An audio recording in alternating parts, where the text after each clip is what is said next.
Hey there, this is Teacher Podcast episode 349, Why Your English is Better Than Your Speaking.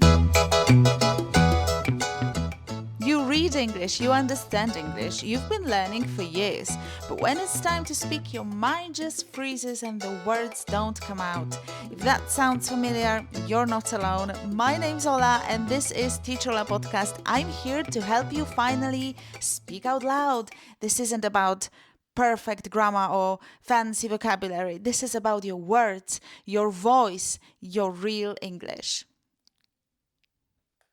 In today's episode, I'm talking about why you shouldn't wait to feel ready before you start speaking English. I'm sharing the reasons why speaking needs to be a part of your learning process, not something you save for later. And there couldn't be a better time to talk about this because Speaking Club Zero starts this Thursday, the 13th of August, 2026. It's part of my Say It Out Loud course, Siol course, and it's all about putting your English you already know into practice. So if you're ready to stop waiting and start speaking, come join us. But first, test this. Check if this is the right level for you right now. Go to teacherola.com/test. teacherola.com/test. Okay, let's see why you should have started speaking yesterday. 1. You are confusing not fluent yet with not ready. And this is, in my opinion, the central idea of the whole problem. You think my English is good, but my speaking is A2. And my take is this. That's perfectly normal. Exactly. And that is not a reason to postpone speaking. That's the reason you need to speak. It's the distinction between knowledge and performance. You may know a lot of English. You may understand podcasts, films, articles, conversations, blah, blah, blah, you name it. But when you have to produce language yourself, the knowledge isn't sufficiently automated. The problem isn't necessarily a lack of linguistic knowledge. It may be a lack of proceduralization. In other words, you know more English than you can truly use quickly. Imagine I give you 10 seconds to complete this sentence. If I had $1 million, If I had $1 million, and you know exactly what comes next. But even if you don't know exactly what comes next, when you hear me giving you the answer, you will say, yeah, obviously, I would travel the world, for example. I would plus verb. It's grammar, it's the second conditional. Haven't you studied it before? Maybe not, but if you heard this sentence, you would understand it.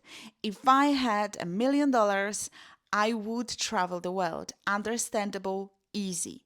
But now imagine you're in an actual conversation and someone asks you a completely unexpected question. What would you do if you had $1 million? You're listening to this question, you understand the question, and you're thinking about your answer, choosing your words, trying to sound natural, and suddenly you realize you are not able to produce this kind of a sentence on your own under pressure. And that is a processing problem. And that is where the research becomes really useful, because research on second language speech shows that speaking places substantial demands on working memory and executive control because learners have to formulate and produce language in real time. Neuroimagining, brain scan photos, has also found that greater fluency is associated with changes in brain activation during speech production. It all means that your brain needs practice turning English you know into English you can access quickly. That's scientifically respectable and understandable. So the main idea here is this. You don't need to become fluent before you start speaking. It's impossible. Speaking is the thing that helps you become fluent. Speaking is the way. Number 2, postponing speaking creates a vicious cycle. Postponing speaking creates a vicious cycle or a vicious circle. So you say, I'll start speaking when I feel more confident. But confidence doesn't magically arrive first. You can construct this cycle. It's very common. Many people do this and it's completely wrong. But listen. So let's put this into numbers. Number 1, I don't feel good enough. Yeah. So number 2 is I don't speak because I'm not ready. I'm not good enough. I don't speak. Number 3, I don't get enough speaking practice, obviously. And number 4, speaking is still difficult. Speaking stays difficult. That leads us to number 5. I still don't feel good enough. Nothing happens. Nothing changes. And that leads us to number 6, which is I avoid speaking consistently. I consistently avoid speaking because I'm not good enough, because it's difficult, because I don't feel good enough. I avoid speaking, and so on. What if we flip this script? Imagine another order, another cycle. I speak.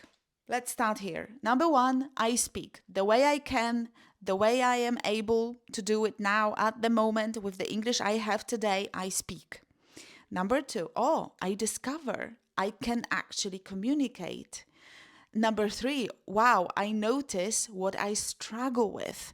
I notice my mistakes. I notice, I can't use this tense correctly, or I don't know how to express my future hope, or I don't know how to express my past regret, or I don't know how to express this conditional if I, see? So you notice what you struggle with, which leads you naturally to number 4. You practice those areas which are difficult for you, which cause you to struggle. You practice those. And then number 5, speaking gets easier because you eliminate the struggle one by one. And that leads us to number 6. You become more willing to speak. You become motivated. You become self-motivated to do more and more and more because you see that it works. And that's actually a whole area of research which revolves around something called willingness to communicate. Willingness to communicate. So basically, it's about how likely we are to actually open our mouths and use the language when we have the opportunity. Liu and Jackson studied 547 first-year university students learning English in China. And they found that many students were willing to communicate. They were happy to communicate. They wanted to communicate in general, but they were not happy to communicate in class. They were reluctant, unwilling, you might say, to risk speaking English in class. And here's the interesting part. These weren't people who didn't want to communicate with other people. Young students, of course, they want to meet people, make friends, communicate. Many of them were perfectly willing to have conversations in English.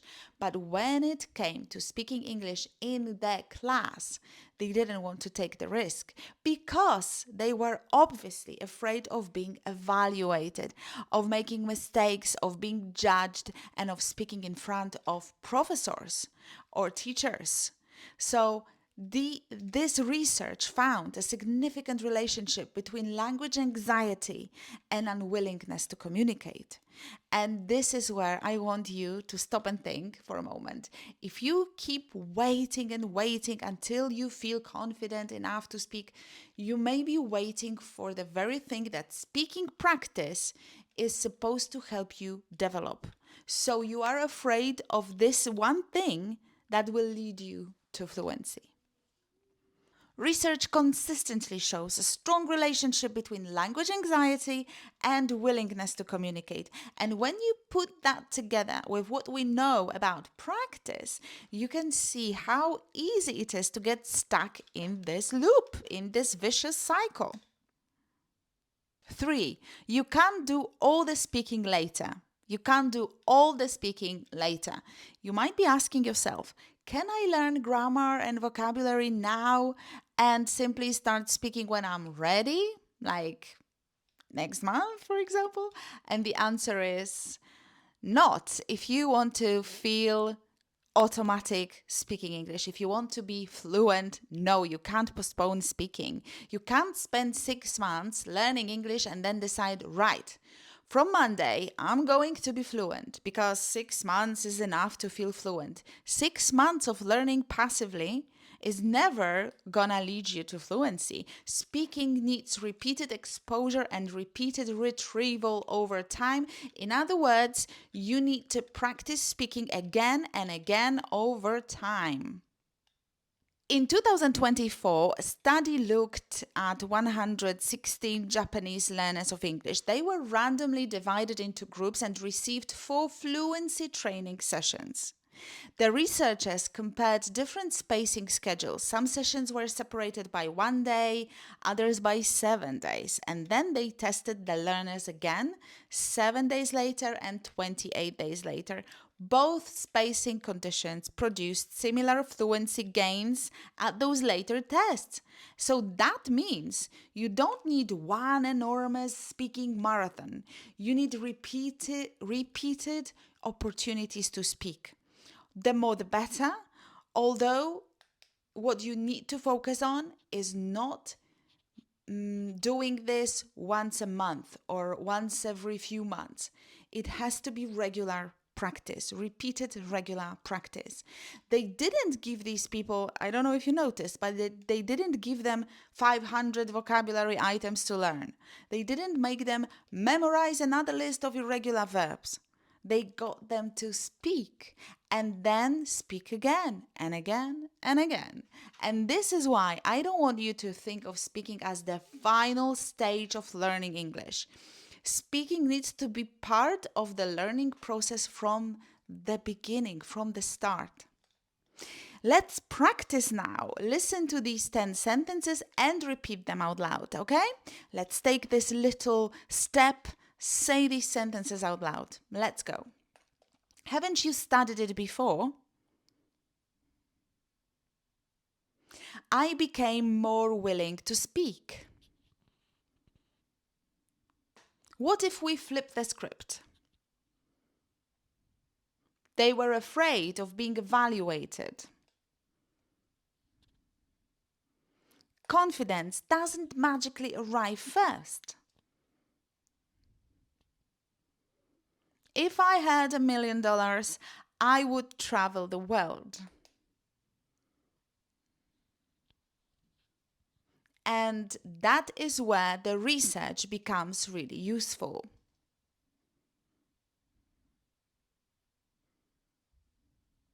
You know more English than you can currently use quickly.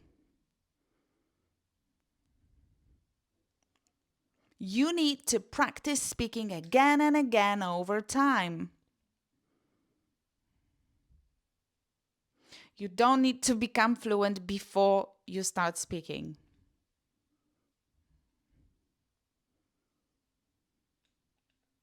And before you go, don't forget to grab your free worksheet for this episode. It's at teacherola.com/349. And that's all for today's episode. I hope it's made you think differently about your speaking skills and especially about this idea that you need to become ready before you start speaking. You don't.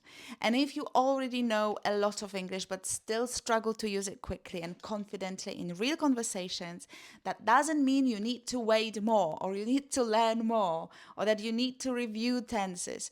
It means you need to start using that English that you have now more. Because speaking isn't the final stage of learning English. Speaking is how you develop your speaking skills. And that's exactly the idea behind Say It Out Loud. This course, Siol course, starts on the 13th of August and it's designed to help you take the English you already know and actually start using it regularly, actively in the real communication during the speaking club, but also during daily voice messages with me and my feedback. So go to siol.pl, siol.pl to find out more. Better yet, go to teacherola.com/test and see if this level of this course will suit you. Thank you so much for listening. Please rate and comment, subscribe if you haven't yet, and above all, stay fearless, take care, and say it out loud. I love you, I believe in you, and I know you are ready to speak English. I'm your teacher, Teacher Ola, and you've been listening to Teacher Ola podcast on YouTube. Thank you so much. Bye for now.